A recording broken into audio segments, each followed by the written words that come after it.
नमस्कार बच्चों, आपका अपने YouTube चैनल मैथ पावर में आपका स्वागत है। आज हम कक्षा 9 के गणित की उपचारात्मक शिक्षण कार्य पुस्तिका के कार्यपत्रक 17 व 18 को इस वीडियो में हल करेंगे। तो देखिए बच्चों, ये जो दोनों कार्यपत्रक है आपकी वार्षिक परीक्षाओं में भी आएंगे। आपकी जो प्रश्नावली है निर्देशांक ज्यामिति, उसके अगर ये दोनों आपको समझ में आ गए तो इसके नंबर ये मान लो बच्चों कि ये फोगट के नंबर है। बस एक बार, बहुत इजी है, ये सबसे इजी है, एक बार इसको आप समझ लीजिए ध्यान से। मैं आपको पूरा समझा दूंगा इसमें क्या क्या समझना है। तो देखिए, एक तो अक्ष, भुज, कोटि एवं चतुर्थांश, यानी ये चारों चीज़ें आपके अगर समझ में आ गई तो आपकी सारी चीज़ें इसके नंबर बिल्कुल आपको फोगट में, आपको ऐसा लगेगा जैसे बिल्कुल फोगट में नंबर है। बहुत इजी नंबर आते हैं इसमें, पूरे नंबर आते हैं। देखिए मैं आपको समझाता हूँ। पहले इसके जो महत्वपूर्ण बिंदु है बच्चों, उसको आप ध्यान से देख लीजिए कि निर्देशांक सदैव x और y के रूप में लिखे जाते हैं। यानी कि जो फर्स्ट में जो लिखे हुए होंगे वो x के होंगे और सेकंड में लिखे होंगे वो y के होंगे। ये देखिए, जैसे यहाँ 0 0 लिखा हुआ है तो ये पहला वाला x है, दूसरा y है। यहाँ देखिए तो ये पहले वाला क्या है, 2x है, यह y है। ठीक है, तो इस प्रकार है। फिर देखिए, x निर्देशांक भुज कहलाता है। देखिए भुजाएं आपके क्या होती है, दाएं बाएं होती है। क्या होती है, दाएं बाएं। देखिए मैं आपको यहाँ थोड़ा समझा देता हूँ। जैसे ये कोई आदमी है, आपकी अपनी भुजाएं मान लीजिए, ये आप हो और ये दोनों आपकी क्या है, भुजाएं। भुजाएं का मतलब आपके भुज है ना। तो इस वाई से हम जब दाएं बाएं चलते हैं, दाएं बाएं चलते हैं, तो ये तो हो गया आपके x और ये हो गया आपके y। ठीक है, तो इसी में आपको समझना है कि यहाँ से अगर आप दाएं बाएं चलते हो इस y अक्ष से, ये खड़ा वाला जो है ऊर्ध्वाधर बोलते हैं, ये y अक्ष है, और ये जो आपके हैं ज़मीन की धरातल की क्षैतिज, इसे क्षैतिज अक्ष भी बोलते हैं। ठीक है, तो ये इधर 1 2 3 4 ऐसे अनंत तक, या -1 -2 -3, यहाँ आपके 1 2 3, इसी प्रकार यहाँ -1 -2 -3, इसी प्रकार। ठीक है, तो ये आपका फर्स्ट चतुर्थांश है। क्या है, चतुर्थांश। ये आपको आसानी से समझ में आ जाएगा। ये आपका सेकंड चतुर्थांश है, यह आपका थर्ड चतुर्थांश है, और यह आपका फोर्थ चतुर्थांश है। अब इसमें देखिए, ये इधर वाली संख्या क्या है, धनात्मक है। क्या है, धनात्मक। और इसमें देखिए इधर ये ऋणात्मक भी है और ऊपर वाली क्या है, धनात्मक। तो इसमें x भी आपका क्या होगा, धनात्मक होगा, और y भी क्या होगा, धनात्मक, इस फर्स्ट चतुर्थांश में। इसमें आपका देखिए ये x अक्ष पे है तो x तो क्या होगा, माइनस, और y क्या होगा, धनात्मक। माइनस और धनात्मक, इसमें दोनों ही क्या होंगे, माइनस माइनस के होंगे, दोनों ही क्या होंगे, माइनस माइनस। इसमें आपके y तो क्या होगा, ऋणात्मक, और x क्या होगा, धनात्मक। ठीक है, तो धनात्मक और ऋणात्मक। यहाँ देखिए ये पूरा ही चतुर्थांश धनात्मक है और ये पूरा ही चतुर्थांश ऋणात्मक है। इसमें x ऋणात्मक है, y क्या है, ये x है, ये y है। ठीक है, क्योंकि आपके निर्देशांक x और y के रूप में लिखे जाते हैं। ठीक है, और इसमें x धनात्मक है और y क्या है, ऋणात्मक। तो ये चार बातें जो है, और जहाँ ये दोनों प्रतिच्छेद कर रहे हैं x और y अक्ष, उसको कहते हैं मूल बिंदु। इसके निर्देशांक हमेशा 0 0 के रूप में लिखे जाते हैं। ठीक है, यही बातें आपको यहाँ समझनी है और इन प्रश्नों के उत्तर देने हैं। ये प्रश्न बहुत इजी है। देखिए, बिंदु O जिसकी निर्देशांक है 0 0 क्या कहलाता है, तो ये देखिए आपके निर्देशांक 0 0 मूल बिंदु कहलाता है। आपके महत्वपूर्ण बिंदु में दे रखा है, तो आपको केवल यहाँ क्या लिखना है, मूल बिंदु। क्या लिखना है, मूल बिंदु कहलाता है। ठीक है, इसमें ये लिखना मूल बिंदु। y निर्देशांक हमेशा कोटि कहलाता है, यानी कि आप x अक्ष से ऊपर नीचे चलते हो। ठीक है, यानी कि इससे ऊपर चलते हो तो भी कोटि कहलाएगा, और नीचे चलते हो तो भी कोटि कहलाएगा।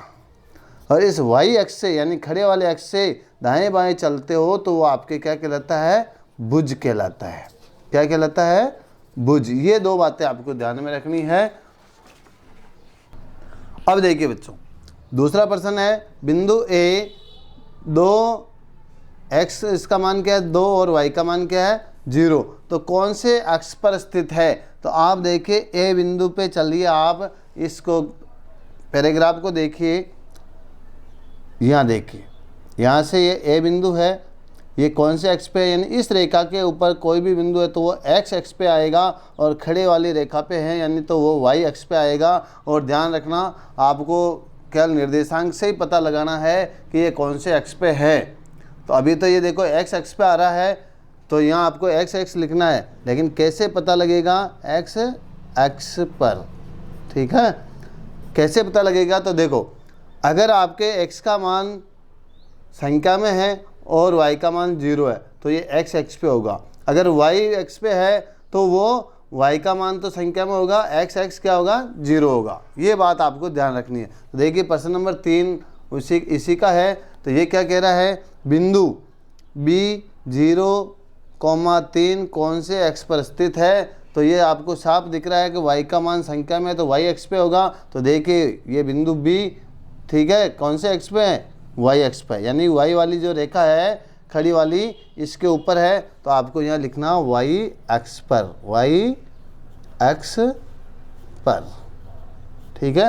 अब देखिए प्रश्न नंबर 4, बिंदु G 3,3 कौन से चतुर्थांश में स्थित है। देखिए दोनों धनात्मक है, तो प्रथम चतुर्थांश में जाएंगे। यहाँ आपके वर्कबुक में देखिए G लिखा हुआ है, और जी कौन से में है फर्स्ट चतुर्थांश में। ये चारों चतुर्थांश यहाँ आपको साफ दिख रहे हैं, फर्स्ट, सेकंड, थर्ड और फोर्थ, ठीक है। यहाँ कौन से आएंगे, दोनों ही धनात्मक आएंगे, दोनों का मान क्या आएगा धनात्मक। यहाँ x तो क्या आएगा ऋणात्मक आएगा और y धनात्मक आएगा। इस वाले में दोनों ही क्या आएंगे माइनस माइनस के आएंगे, क्या आएंगे माइनस माइनस। इसमें देखिए x तो आएगा धनात्मक और y आएगा आपके ऋणात्मक, ठीक है। इस प्रकार ये चतुर्थांश आएंगे। तो यहाँ कौन से में है, तो आपको लिखना है फर्स्ट चतुर्थांश या प्रथम चतुर्थांश, ठीक है। इसी प्रकार आपको भरना है। प्रश्न नंबर 5, बिंदु D -3 -1 कौन से चतुर्थांश में है। दोनों माइनस है, देखिए दोनों माइनस कौन से में है तीसरे में। तो आप यहाँ तरते भी लिख सकते हो और ऐसे थर्ड चतुर्थांश में आएगा या तृतीय चतुर्थांश में, ठीक है।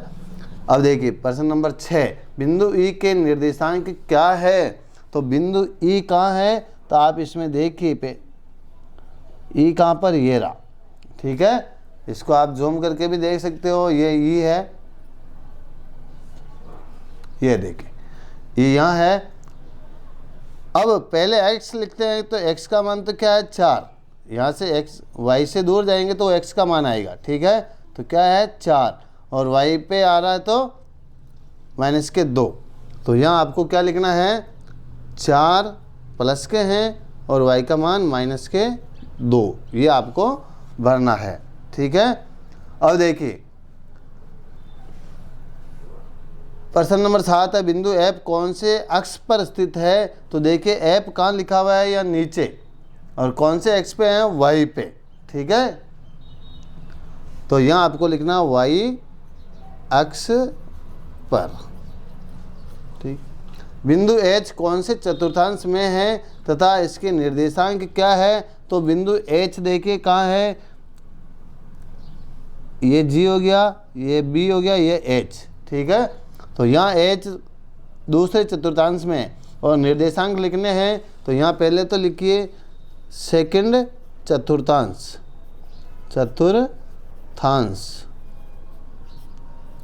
फिर इसमें निर्देशांक लिखने हैं। तो देखिए x के पहले लिखेंगे तो y x से दूर जाएंगे तो x का मान आएगा। तो देखिए -2, तो x का मान तो क्या है -2, y का मान क्या है, तो यहाँ से आपको ऊपर जाना है तो +2। ये आपके इसके निर्देशांक हो गए। कार्यपत्रक 17 इसमें पूरा हो गया है। अब हम चलते हैं कार्यपत्रक 18 में। कार्यपत्रक 18 भुज कोटि निर्देशांक। तो देखिए प्रश्न नंबर 1 है, चित्र को देखकर निम्न प्रश्नों के उत्तर दीजिए। तो इस चित्र को देखना है और इन प्रश्नों के उत्तर देने हैं। 5 प्रश्न हैं आपके। बिंदु P के निर्देशांक क्या होंगे? तो यहाँ P है तो पहले x लिखना है, तो x का मान क्या है 2, तो यहाँ आपको लिखना है 2, और y का मान क्या है 4, y का मान 4, तो यहाँ आपको इस प्रकार लिखना है। प्रश्न नंबर 2, बिंदु Q का भुज लिखिए। ये Q है और इसका भुज लिखना है। तो भुज क्या होता है? y से दूर जाता है, y से दूर दाएं बाएं चलता है तो भुज कहलाता है। तो आपको भुज लिखना है, तो y से दूर इधर -3 आ रहे हैं, तो इसका भुज क्या होगा -3। फिर देखिए बिंदु R की कोटि लिखिए। कोटि लिखना है मतलब x एक्स से आपको ऊपर नीचे जाना है, तो R कहाँ है? ये रहा। तो इसकी कोटि लिखनी है, यानी कि x से नीचे की तरफ आएंगे तो -2, तो R की कोटि क्या हो जाएगी -2। अब देखिए बिंदु S की कोटि लिखिए। बिंदु S कहाँ है? ये रहा। इसकी कोटि लिखनी है, यानी कि x एक्स से क्या है नीचे आना है, तो ये -3, तो आपको यहाँ बिंदु S की कोटि क्या है -3। फिर देखिए 5वां प्रश्न है, बिंदु T के निर्देशांक बताइए। तो बिंदु T कहाँ है? ये रहा। इसके निर्देशांक तो आपको पहले x का मान बताना है, तो ये है 4, क्या है 4, x का मान 4। फिर देखिए y का मान देखिए यहाँ से ऊपर 1 प्लस, दोनों क्या है धनात्मक है, तो 4 और 1, ठीक है। ये 5 प्रश्नों के उत्तर हो गए हैं। अब देखिए इसमें प्रश्न नंबर 2 है, उसको हल करना है। ये कह रहा है दिए गए ग्राफ में निम्न बिंदुओं को प्रदर्शित करें, यानी कि इन बिंदुओं को इसमें दिखाना है। तो कैसे दिखाएंगे? देखिए यहाँ O बिंदु आ रहा है जिसके निर्देशांक है 0 0, यानी कि ये मूल बिंदु है। यह आपका क्या है 0 0, यहाँ आप लिख सकते हो इसकी निर्देशांक 0 0, और इसका नाम क्या है O बिंदु। फिर देखिए A बिंदु जिसकी निर्देशांक है 3 और 2, यानी x के ऊपर आपको 3 पे जाना है और y के ऊपर 2। तो ये देखिए ये दोनों कहाँ मिलेंगे? यहाँ पर, ठीक है। तो इस बिंदु का नाम होगा A, ठीक है, और इसके निर्देशांक आपको इधर लिखने हैं 3 और 2। फिर आप चाहो तो इसको स्केल की सहायता से ऐसे मिला सकते हो।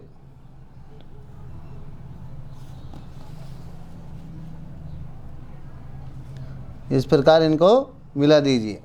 फिर देखिए अगला बिंदु है B, जिसका x का मान तो है -1 और y का मान है 2, यानी ये x का मान -1 और y का मान 2, तो ये बिंदु होगा आपके B। तो इसका नाम आप लिख सकते हो B, और इसके निर्देशांक क्या है -1 और 2, और इनको फिर आप इस प्रकार मिला दीजिए स्केल की सहायता से या हाथ से, ठीक है। अब देखिए C बिंदु जिसके निर्देशांक है -1 और -2, तो -1 x है और y का मान है -2, तो ये आपके बिंदु C हो जाएगा। क्या हो जाएगा? इसका नाम लिखिए C, और इसके निर्देशांक लिखिए आप -1 और -2, यह आपका C बिंदु हो गया। फिर देखिए D बिंदु जिसमें x का मान है 4 और y का मान है -2, तो यानी कि ये x का मान तो 4 और इसका y का मान -2, ये बिंदु हो गया आपके, ठीक है। इसका नाम है D, और इसके निर्देशांक है आपके 4 और -2, ठीक है। इसको स्केल की सहायता से मिला दीजिए।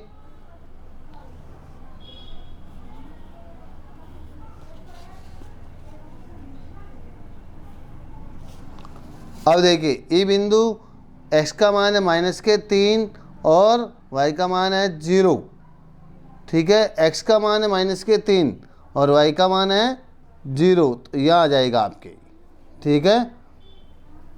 ये बिंदु आपका क्या है ई बिंदु, इसका नाम दे दो ई बिंदु, और इसके निर्देशांक -3 और 0, क्योंकि ऊपर नीचे तो क्या है y x है, ऊपर नीचे जाते हो तो y का मान आएगा और दाएं बाएं x का मान, तो x का मान -3 आ गया और y का मान 0। अब देखिए एफ बिंदु जिसमें x का मान तो है 0, y का मान है 5, y का मान है 5। तो देखिए यहाँ 5वां पॉइंट यहाँ ऊपर यहाँ बनेगा, कहाँ बनेगा, ऊपर। और x का मान तो 0 और y का मान क्या है 5। तो यहाँ आपको लिखना है इसके निर्देशांक, इसका नाम है f और निर्देशांक हो जाएंगे आपके 0 और 5। ठीक है। इस प्रकार आपके कार्यपत्रक 17 और 18 पूरे हो गए हैं। हमारे वीडियो को लाइक एंड सब्सक्राइब कीजिए। Thank you.